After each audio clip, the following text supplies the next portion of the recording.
Catherine Howard's story begins in the echoes of hushed corridors and candlelit chambers, where the scent of damp stone mingles with the perfume of ambition. Imagine stepping into a Tudor world brimming with intrigue, a grand tapestry of tapestries themselves, lavish banquets, and the constant simmer of secrets passing from ear to ear.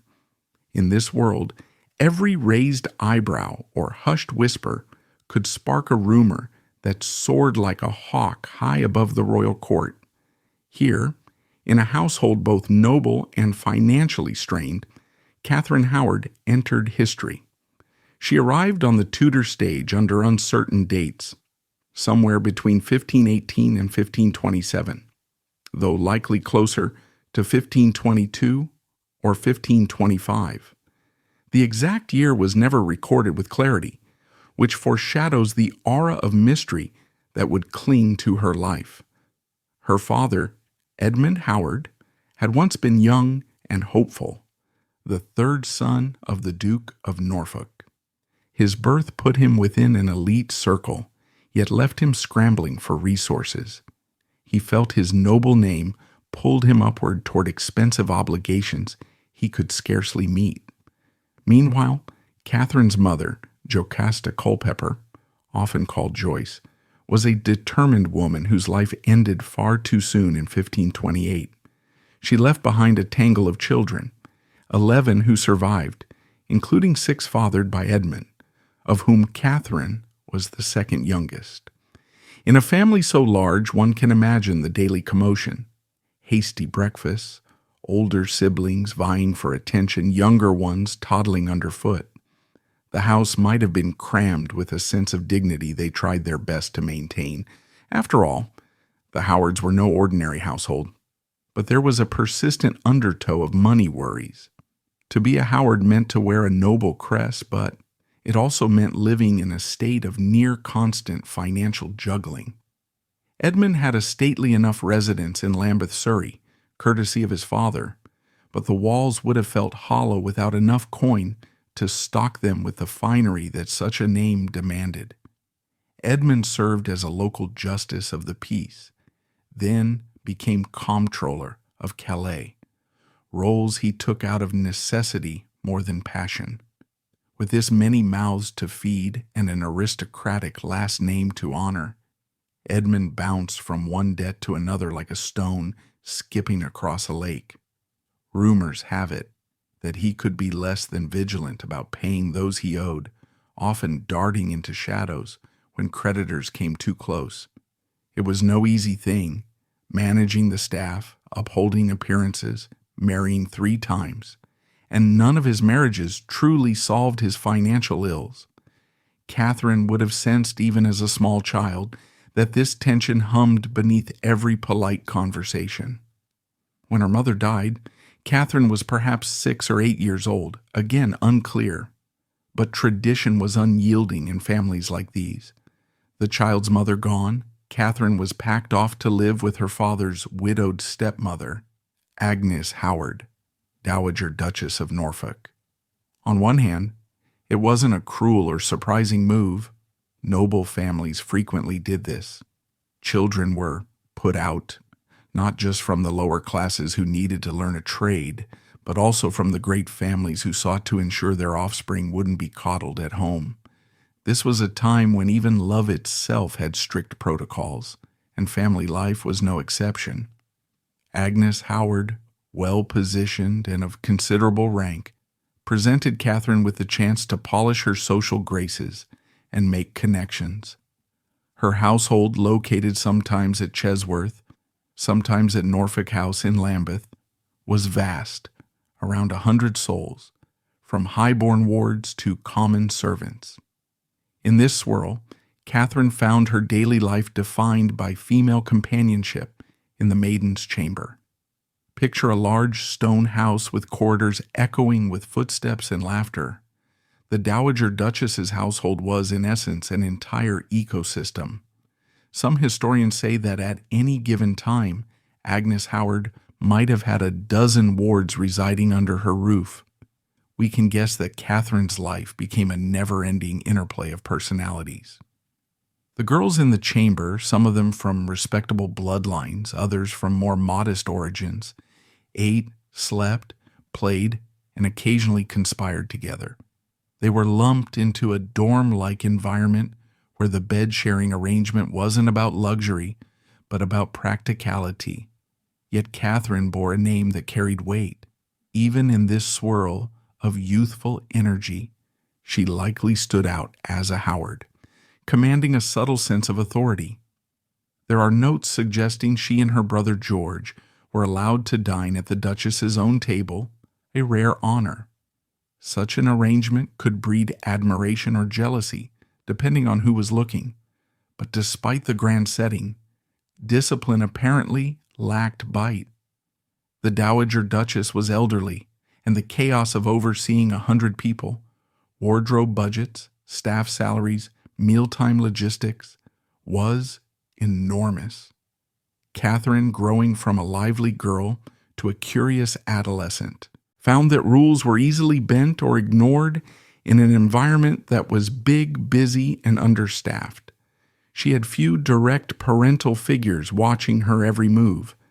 This lax atmosphere might have felt liberating at first. What young teen wouldn't relish freedom? Yet it carried seeds that would later sprout misfortune. While she did receive standard training in etiquette, dancing, music, and the basics of reading and writing, the moral framework that might have governed her personal choices went largely unsupervised. Catherine soon discovered her own magnetism, and in the hush of half-lit corridors, she learned how the small fires of flirtation could catch. At around 12 to 14, ages that, in Tudor times, signaled the approach of womanhood, Catherine caught the eye of Henry Mannix, a music teacher at least a decade her senior.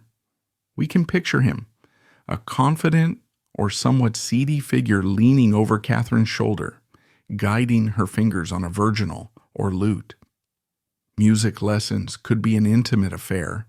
There's the closeness of teacher and pupil, the small corrections of posture, the tension in the air of unspoken attraction. Whatever the exact nature of their relationship, it stirred gossip. Did he manipulate her? Did she harbor a youthful crush on this older instructor? Historians debate. Some paint him as a predator. Others note that Catherine was near the age of marriage eligibility by Tudor standards. She was no child in the eyes of that society, though modern eyes would see a vulnerable adolescent. Their liaison ended when Mannix boasted lurid intentions about stealing her maidenhead, leaving Catherine enraged. She may have realized he didn't cherish her, but merely lusted for her. That revelation apparently led her to sever ties with him, showing early flickers of the spirited determination she would exhibit again and again. Shortly after, or perhaps no more than a year later, Catherine found herself ensnared in a different sort of entanglement, this time with Francis Derham, a secretary in the Duchess's household. He was in his mid-20s, broad-shouldered with an air of rebellious confidence, while Catherine was around 14 or 15, on the threshold of womanhood by her era's norms. Where Mannix had been fleeting and overshadowed by disreputable boasting, Derham felt more serious, an actual affection maybe. They called each other husband and wife, a dangerous game. In a time when words had a binding force, they exchanged small gifts, tokens of devotion. He entrusted money to her. It was, by many accounts, a genuine romance. Though the power dynamics remained muddy, was Catherine the full equal partner in this? Or was she still an impressionable girl, dazzled by a man who could offer more than the starchy environment of Agnes Howard's household? In Tudor law, a spoken pre-contract, accompanied by consummation, was tantamount to marriage. If Catherine and Derham saw themselves as husband and wife, that implied an unbreakable tie in the eyes of the church. Yet the watchful servants and wards in the Dowager Duchess's house picked up on their intimacy. Jealousy stirred. One day, An anonymous note hinted strongly at Catherine's scandalous conduct. The Dowager Duchess responded with shock, quickly sending Derham away to Ireland in an effort to keep the household's reputation intact. But the memory of that closeness would later come back to haunt Catherine. From the vantage of an older era that valued decorum above all, Catherine may have seemed lacking in dignity, easily charmed, prone to what they termed flightiness. Yet modern eyes might see her as someone who was reaching for warmth and connection in a world that rarely gave it freely. Even so, her relaxed upbringing did not prepare her for the razor-sharp politics of the royal court. She may have had a warm heart and an engaging manner, but she was not equipped with the cunning or caution that such an environment demanded. Destiny soon plucked Catherine out of her chaotic but somewhat sheltered existence and thrust her into a new orbit, one that revolved around none other than King Henry VIII. By the time Catherine arrived at court, Henry was on wife number 4, Anne of Cleves. That marriage, a diplomatic arrangement, had soured. Henry, once an athletic, charismatic king, had become overweight, gout-ridden, and easily inflamed in temper, especially when confronted with disappointment or bruised pride. Courtiers scurried to stay on his good side. When Catherine, youthful and bright-eyed, appeared in Anne of Cleves's household as a lady-in-waiting, she caught the king's wandering gaze. Henry's attraction was immediate and open. The powerful swirl of the Howard family ambitions, a family whose name was already entwined with that of the Boleyns, positioned Catherine as a potential replacement for the seemingly uninteresting Anne. It is one of history's recurring ironies that Catherine Howard ascended to the throne almost with the snap of a finger. In July of 1540, Henry married her. She was likely 17, though some would argue she might have been even younger. Imagine being a teenage girl thrust into the glimmering role of Queen of England, with a king more than twice her age who had a terrifying track record with wives. Yet Catherine stepped into her new station with an outward confidence, unveiling a badge that displayed a crowned rose and the motto, "No other will than his." She knew how to charm Henry, there was no doubt about that. Observers noted that the king lit up in her presence, lavishing her with jewels, clothes, and affection. They traveled on a lengthy progress through the south of England, an extended holiday that showcased this new young queen to the masses, with festivals, banquets, and hunts. One might think Catherine's story would become all pomp and glitter, a silly teenage bride reveling in the attentions of an older monarch. But she showed hints of depth, particularly in the realm of compassion. In a world where queens either remained meek or risked stepping on political toes, Catherine maneuvered within the safest boundaries of influence. She rarely meddled in policy. She never challenged Henry's authority on matters of state or religion.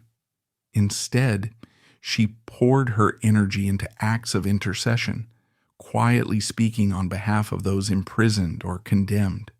She tried to secure positions for her family and her devoted household members, in the typical manner of a queen. Nepotistic, yes, but not unusual for the time. Perhaps most tellingly, she spent a sizable chunk of her royal budget on offering creature comforts to Margaret Pole, Countess of Salisbury, who was imprisoned in the Tower. This was not the behavior of a purely frivolous person. It showed a moral core that recognized the suffering of others in the shadows of the monarchy's power. The Tudor court was a swirl of alliances and enmities.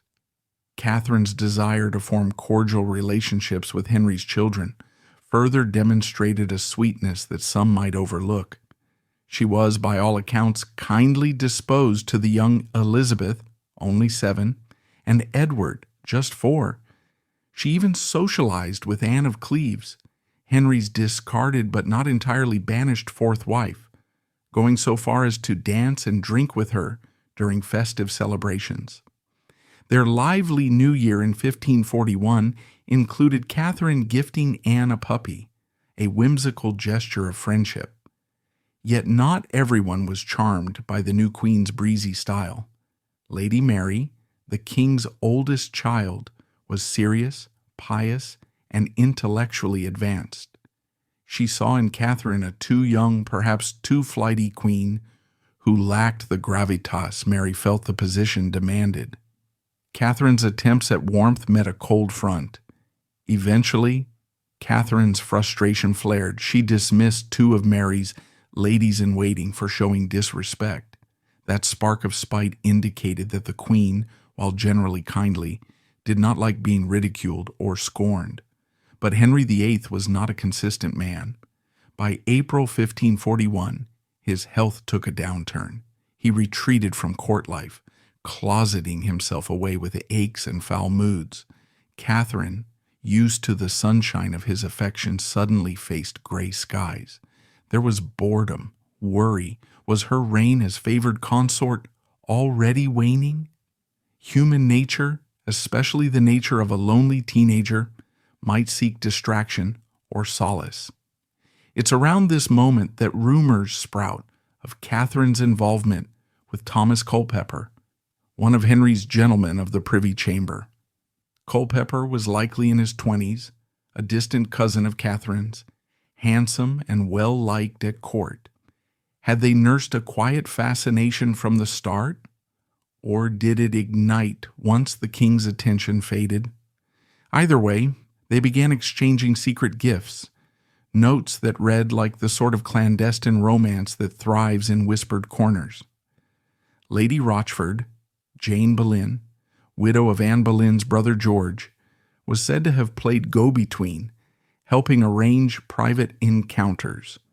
To understand the scope of Catherine's peril, we have to step back to the home where she grew up, an environment brimming with boisterous youth, minimal supervision, and a fair amount of freedom, especially for a girl noble in name but not in wealth. It was a space where adult oversight was often lax, and flirtation felt like a casual pastime, a small secret game among the wards. Beneath the roof of the Dowager Duchess of Norfolk, Catherine's grandmother by marriage, children of varying rank, from servants to wards of high birth, mingled indiscriminately. These youngsters shared meals, played instruments together, dozed off in the same dormitory, and occasionally tested each other's boundaries with stolen kisses or whispered confessions after curfew. It was the sort of youthful interplay many experience in far less dangerous contexts. Teasing, blossoming crushes, heartbreak, reconciliations. But for Catherine, it planted habits that, when transferred into the glittering yet perilous world of the royal court, could have lethal consequences. Back in that massive household, the lines between innocent flirtations and something more physical were not always sharply drawn. Catherine had already experienced the complexities of half-hidden relationships, first with her much older music teacher Henry Mannix, then with Francis Derham, a handsome and possibly manipulative young man employed by her grandmother. In both cases, Catherine tested boundaries, trying on intimacy like a new gown, not entirely aware of where those lines might lead, especially in a society that placed a huge emphasis on a young noblewoman's virtue. The unusual thing was that no one truly stepped in to counsel her about the seriousness of these flirtations. The Dowager Duchess, preoccupied with a massive household, had neither the patience nor the energy to keep a vigilant eye on Catherine and her contemporaries. So Catherine learned early that her natural charm, her open smile, her musical talents, her friendly banter could draw people in. Yet she never learned how dangerous that charm might be once she stood in the spotlight of the English throne. And so, when Catherine's fortune suddenly soared, when she caught the aging King Henry VIII's eye, and he, enchanted by her youth and lively spirit, made her his wife, she carried those old habits into a realm where even a rumor of betrayal could mean death. For a brief shining window of time, Catherine's life at court was an exhilarating dance. Henry lavished her with attention, jewels, and extravagant gowns. She, thrilled at having leaped from a modest, sometimes chaotic youth into the pinnacle of Tudor magnificence, tried her best to be a gracious queen. Observers at court noted her kindness, her willingness to intercede for prisoners, her affectionate treatment of the king's young children, and her friendly rapport with the displaced Anne of Cleves. Yet beneath these pleasantries lurked the old patterns, a difficulty setting boundaries, an underestimation of how swiftly an indiscreet friendship could mushroom into full-blown scandal. Enter Thomas Culpeper. He was a member of the King's Privy Chamber, known to be personable, perhaps dashing, a man Henry had once favored. Rumor had it he was good-looking, physically capable, and socially confident. He was also a distant cousin of Catherine's, which made their association less suspicious in theory, but only barely. In the hush of the royal corridors, where Catherine found herself increasingly lonely whenever Henry was ill or out of sorts, Culpeper became someone to confide in. Perhaps it started with stolen moments of banter or whispered jokes about court life, or light-hearted remarks about the older, brooding king behind closed doors. As the weeks went by, however, those conversations might have grown more intimate, crossing from the realm of simple companionship into something tinted by the memory of Catherine's carefree approach to flirtation. Had Catherine been warned by a wiser, older mentor, someone who truly understood Henry's capacity for jealous rage, she might have recognized the mortal risk in confiding her secrets and affections in Culpeper. But in those early days, no such warning took hold. The easy environment of her childhood had taught her to see flirtation as a game, never a noose around her neck. It didn't help that her earliest experiences in love had been woven into that environment of minimal supervision. Now, in the carefully policed halls of the royal court, that easy approach was a perilous miscalculation. The evidence of Catherine's closeness to Culpeper is tangled, but one piece stands out. A letter in her own handwriting, discovered later brimming with tender phrases that all but confirm her deep affection, if not outright love, for him. Some historians wonder if this letter was the result of a single breathless tryst or the product of an ongoing, carefully concealed romance. Others argue that the relationship may have remained mostly emotional or aspirational. Did they truly consummate their bond? The sources don't agree, but in Henry VIII's court, the mere intention, the mere suggestion, was enough to topple a queen. Complicating matters, Catherine made further questionable choices by surrounding herself at court with familiar faces from her past, people who knew too much about the secrets of her youth. Among them was Francis Derham, the very man she had once called husband in the Dowager Duchess's household. Why she would invite him to serve in her queenly household remains a subject of debate among historians. Some suggest she did it out of fear, that by granting him a position she might prevent him from blackmailing her or revealing details that could compromise her. Others argue that Catherine, moved by a misguided sense of loyalty or affection, believed she could help him gain from her new station while still keeping a lid on their past relationship. It was a dangerous gamble. Derham, for his part, wasn't a quiet, unassuming figure. He had a reputation for arrogance, and bringing him near Henry VIII, where he could openly flaunt a prior connection to the Queen, was tantamount to lighting a fuse and hoping the powder keg wouldn't explode. But it did. Perhaps inevitably, in a court that thrived on rumor, it only took one spark. John Lascelles, known to be a religious reformer and once a client of Thomas Cromwell, supplied Archbishop Cranmer with a startling letter describing Catherine's premarital indiscretions. Lascelles didn't come forward out of pure piety or a sense of moral outrage alone. His political motivations likely included the desire to see conservative members of the Howard family toppled. At the heart of his revelations was a claim that his sister Mary refused to join the Queen's household because of Catherine's scandalous history. In a world where hearsay could become a death sentence, this was potent ammunition. Archbishop Cranmer found himself in a bind.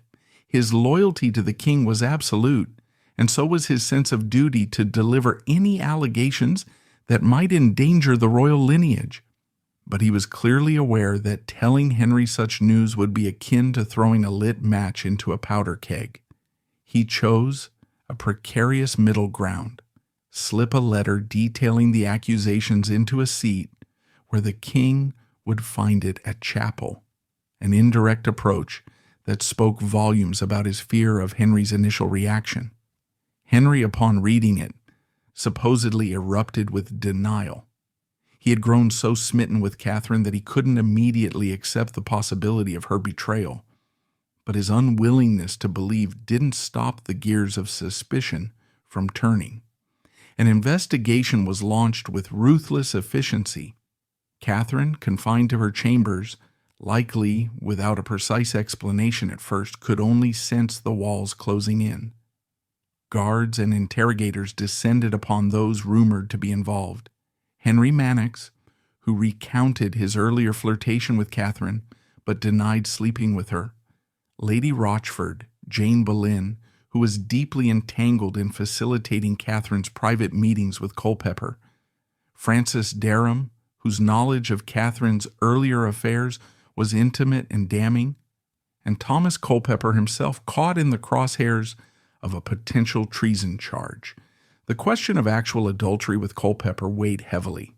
If a queen bore a child under suspicious circumstances, it could compromise the legitimacy of the royal line. Even the slightest rumor of that possibility stoked Henry's rage. Under the brutal interrogation methods of the time, methods we would readily term torture, Francis Derham admitted to having been pre-contracted to Catherine, effectively suggesting that they were considered married before she ever met Henry. He insisted they hadn't resumed their physical relationship once she was queen. And yet, as pressure mounted, he also directed blame at Culpeper, in effect naming him as Catherine's new paramour. Culpeper himself resisted some accusations but admitted that he and the Queen had intended to deepen their relationship, an admission that, in the Tudor moral and legal context, was the same as a confession of treasonous intent. Such an offense, even short of consummation, could doom everyone involved. Catherine, dragged before Cranmer for questioning, found herself wholly unprepared. She was young, frightened, and seemingly without a reliable ally. Where were the political strategists who might have coached her on consistent testimony? Instead, she panicked. One moment she wept and confessed to earlier relationships that might have threatened the king's honor. The next, she tried to deny she had any real choice in the matter, going so far as to claim that Derham had forced himself upon her. Had she declared from the start that she and Derham were pre-contracted, the marriage to Henry could potentially have been annulled, preserving her life. But Catherine was no cunning politician. She changed her story repeatedly, each variation undercutting her credibility. Meanwhile, Henry recalled too vividly the humiliation he felt over Anne Boleyn's alleged unfaithfulness. His sense of betrayal this time was no less acute, and Catherine's membership in the Howard Boleyn family stoked an old bitter wound. Once the king's pride was bruised, a merciful outcome was unlikely. Political forces at court smelled blood in the water. Thomas Cromwell's fall some months before had left a vacuum. Various factions longed to reassert or reshape influence. If Catherine fell, it might open the path for reformers to push the Howard family off the political stage. In such a setting, even a breath of scandal was enough to fan a conflagration. Torture, coerced confessions, and strategic revelations lined up to seal Catherine's fate. When the allegations were compiled, the king's decision was swift. Catherine must die for treason, and so must the men involved. Through an act of attainder, a parliamentary device that bypassed the usual trial, Catherine was declared guilty, effectively removing her right to speak in her own defense.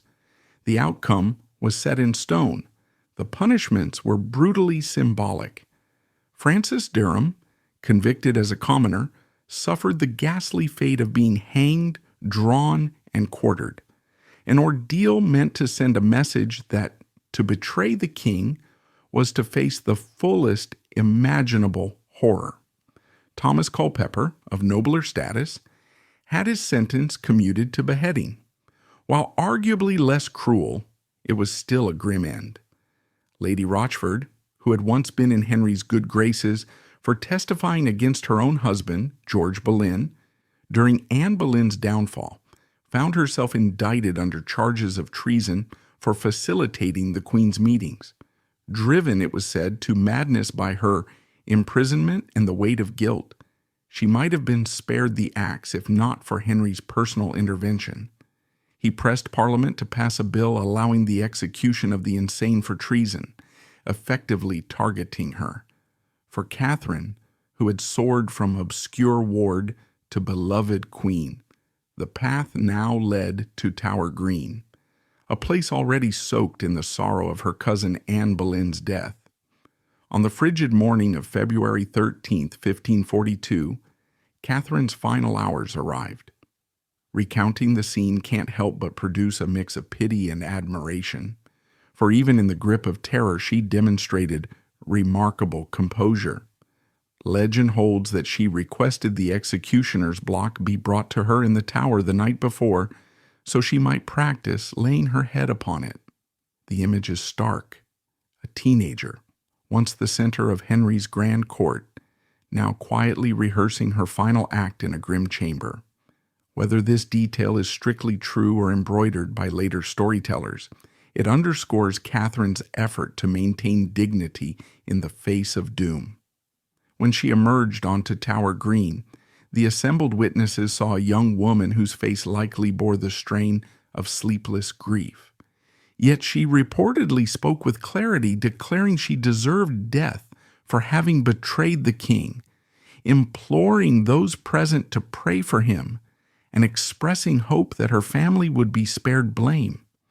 It was a customary final speech. Those condemned in Henry's reign often stuck to a script that praised the monarch and took personal responsibility. Yet it reflects a certain courage under unimaginable pressure. With that, the executioner's axe descended, forever silencing a life that had only briefly tasted the heights of royal privilege. They buried Catherine in an unmarked grave at the chapel of St. Peter ad Vincula, just steps away from Anne Boleyn and George Boleyn. Thus in death, the Howard Boleyn line was symbolically reunited. The swirl of court gossip died down in the face of the brutal finality. Henry, for his part, seemed haunted by the repeated betrayal he perceived, and Catherine, like Anne before her, became a cautionary tale about the dangers of crossing one of history's most formidable monarchs. In the centuries that followed, historians frequently dismissed Catherine as a foolish girl, undone by her own hedonism. Victorian moralists labeled her a wanton temptress, a good time girl, casting her in the mold of a seductress who reaped her just deserts. But a broader perspective acknowledges the cultural constraints that shaped her fate. A teenage girl with minimal guidance, propelled by a powerful noble lineage into a marriage with a much older king, all in a court thick with rivalry and espionage. Even the slightest misstep there could be fatal, and hers, while serious, might not have been the open and shut case that official propaganda declared. The real Catherine might have been a lively spirit craving affection, a product of her chaotic upbringing, hampered by a lack of stable moral or paternal guidance. We might wonder, had Catherine been born in a less precarious family, or had she not caught the attention of the king? Would she have slipped into historical obscurity, perhaps leading a quieter life of small heartbreaks and small contentments?